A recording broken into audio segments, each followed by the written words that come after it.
তারা কি দেশের প্রচলিত সাংবিধানিক আইনকে মেনে শাসন ক্ষমতা পাওয়ার চেষ্টা করছেন, নাকি তারা শরিয়া আইন প্রতিষ্ঠা করার প্রতিশ্রুতি দিয়ে বা প্রতিজ্ঞা নিয়ে রাজনৈতিক, সাংবিধানিক এবং সংসদীয় তৎপরতা চালাচ্ছেন?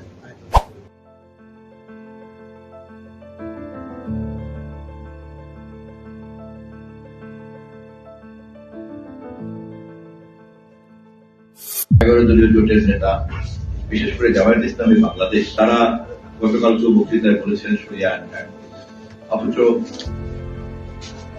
গত 14ই জানুয়ারি জামায়াতে ইসলামের কেন্দ্রীয় কার্যালয়ে যখন খ্রিস্টান সম্প্রদায়ের একটি প্রতিনিধি দল দেখা করতে গিয়েছিল, সেখানে স্পষ্টভাবে জামায়াতের আমির ডক্টর শফিকুর রহমান, আজকে নেতা, তিনি বলেছেন যে তারা শরিয়া আইন রাখবেন না, দেশের প্রচলিত সংবিধান আইন অনুযায়ী তারা ক্ষমতায় রেখে দেশ পরিচালনা করবেন। আমি কোনো মন্তব্য করতে চাই না। উপস্থিত গণমাধ্যমে যারা এখানে আছেন, আমি তাদের মাধ্যমে জানতে চাই কোনটি তাদের অবস্থা।